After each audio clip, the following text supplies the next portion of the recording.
Well, it's a little after 6 a.m. when I'm recording this, and it's already 65 degrees.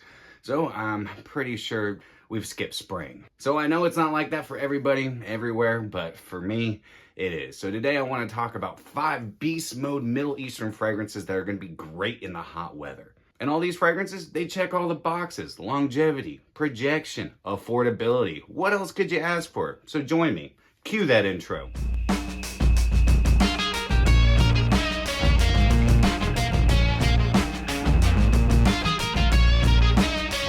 What's going on, my beautiful fragrance family? I hope each and every one of you are doing freaking amazing today, and welcome back to My 2 Cents. My name is Brian, and this is the channel all about helping boost your confidence through the art of fragrance and helping you become a lasting scent memory. So, how was everybody's Easter weekend?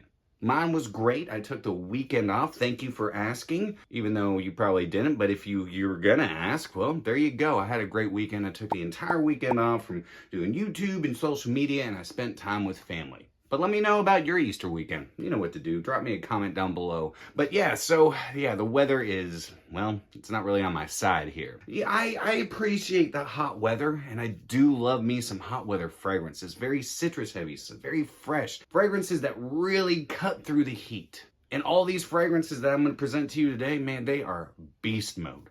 Projection, longevity, blah, blah, blah. Whatever you're looking for, they check all the boxes. And not to mention, they smell freaking good. But without further ado, let's go ahead and get into today's whiffs and sniffs. First one up on my list comes from the house of Al Haramain, and this is Amber Oud Carbon Edition. So I got this in a haul a couple weeks back. One thing I will say about this is it smells completely different on paper versus how it smells on my skin. Carbon Edition, well, it's an inspiration of Green Iris Tweed from Creed, and it's a really, really stinking good one. In fact, this, I would say, is better than Très Nuit from our Moth. Though it does have a little bit of a synthetic opening, it's not as synthetic and harsh as Très Nuit. It's a little bit softer in the opening, though you do get that kind of astringent quality coming from, I believe, bergamot or some lemon. There's also some lemon verbena in here and some iris. At least that's what I get. Now, I know the note breakdown says something completely different, but I'm also getting a really nice lavender in here. That's adding a nice soft sweetness to it, and it's blended really well with the iris, if there is iris in here, and that's really what I'm detecting is a lot of iris, but it's not that makeup-y iris. It's more that soapy, almost Prodolome iris, because I get a little bit of Prodolome right off the bat. Further, as it dries down, you're going to get in some nice green notes like some oak moss. I believe there's some cedar in here as well because I get a nice predominant cedar whenever it fully dries down. And then that's all got to be laying on a nice bed of amber. And the amber is just adding a nice sweetness to it, almost also adding a salinic quality. This smells like fresh linens, but don't let that deter you because it smells like really nice, luxurious, fresh, clean linens. Great longevity out this. Great projection, especially once you get out into the heat. It really permeates off your skin. This thing is a frickin' beast in the heat. If you're looking for something along the lines of Green Iris Tweed, and you're not looking at spending $400, $400, Amber Oud Carbon Edition could just be what you're looking for. It's not a one-to-one, but it's pretty damn close. Just gonna have to be honest there. So that is the first one up on my list. Next up comes from the house of Versace, and I'm pretty sure everybody's familiar with this, and it's Versace Hawas. Well, what can I say about Hawas? It's better than Invictus Aqua. It's not as bubblegummy sweet as Invictus Aqua. You still get that bubblegumminess, but not as predominantly. It's not just overly sweet and obnoxiously sweet. That's kind of what Invictus Aqua does on my skin. This falls a little bit more heavy on the citrus. You also get a nice kind of almost smokiness to it, like a smoky spiciness, and some beautiful aquatic notes. So it starts out with that citrus and apple combo. You're also going to get some really nice lavender in here. You're going to get those nice aquatic notes. You're going to get some spices coming from cardamom. I think there's also some black pepper in here. And a lot of nice musks and some woody notes in the full dry down.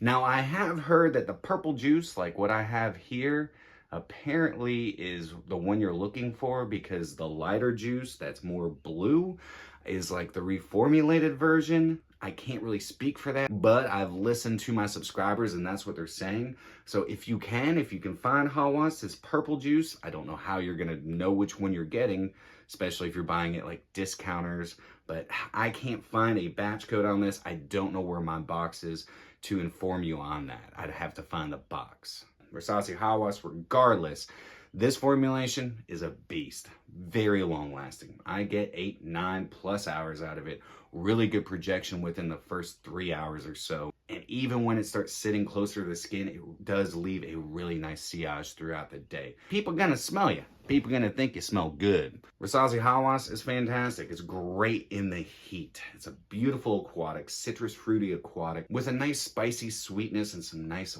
woods. Beautiful musks as well. For the price you can get Hawas at, it's totally worth a whiff and sniff. I got mine for about 44 bucks for 100 ml. Totally worth it. If you do like Invictus Aqua, and maybe you're getting a little tired of that DNA and you still like it, but maybe it's getting a little too sweet for you, I definitely check out Versace Hawas. So this next one, I did my full review on my very first milestone I hit with this channel. 100 subscribers. Seems so long ago, but it wasn't that long ago. And if you guys know what episode I'm talking about, you know that I'm about to talk about our Moth Milestone. Now, Milestone gets compared and is a dupe of Creed's Millésime Imperial, and they did a bang-up job.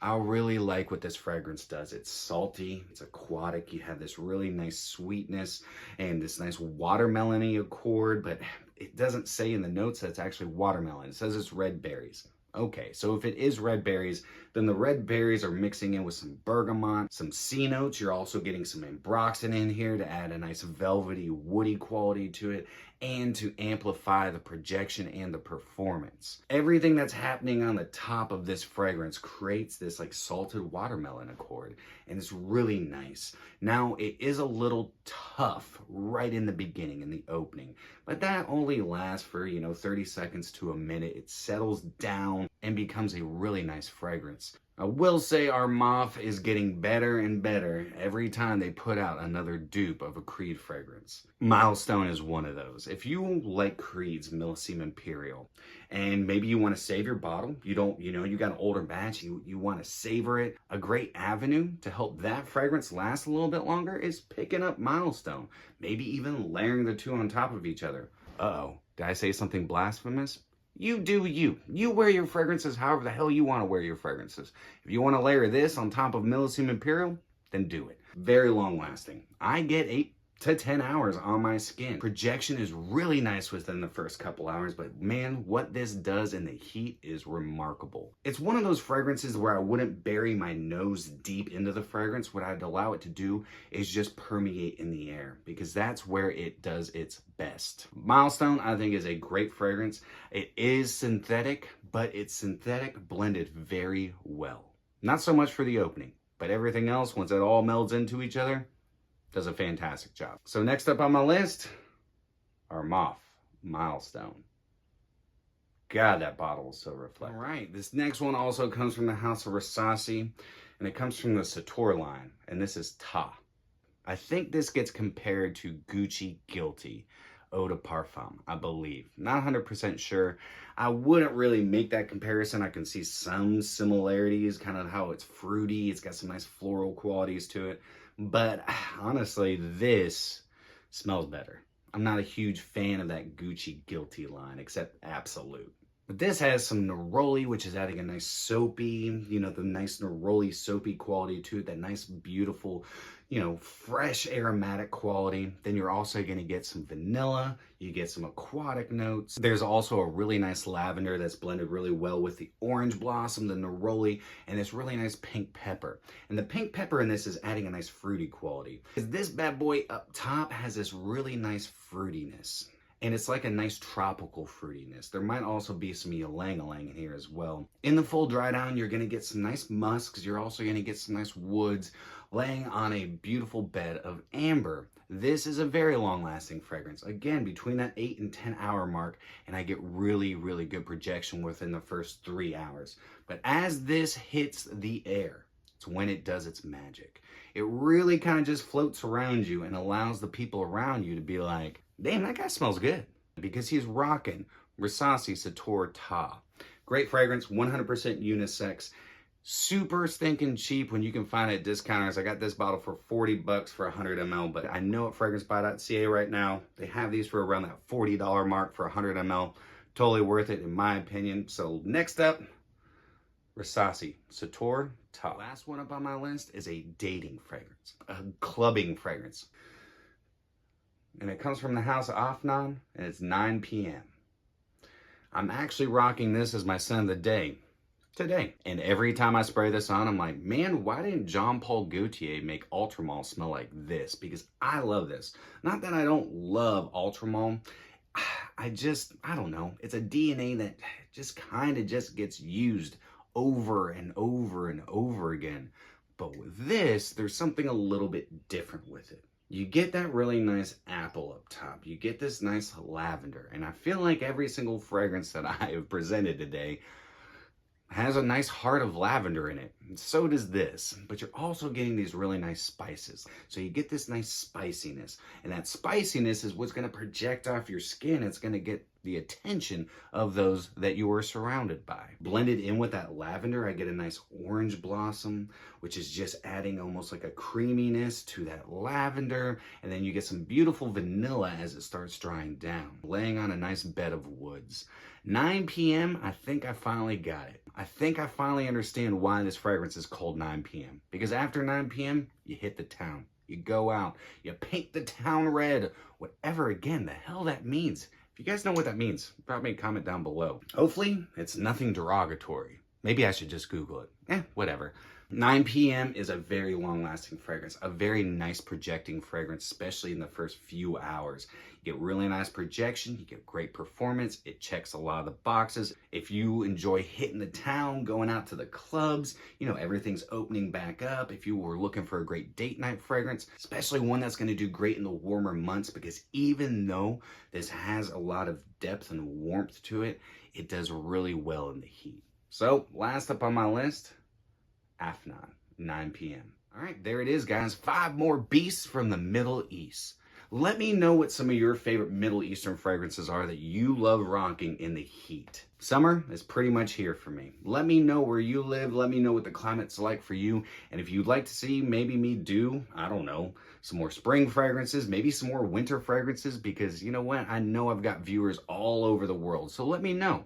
Drop me a comment down below, but that is it for me. Hope you all have a fantastic rest of your day. If you enjoyed today's episode, then do me a favor and like, comment, share, and subscribe. And always remember, you are stinking beautiful. And until next time, happy scent trails.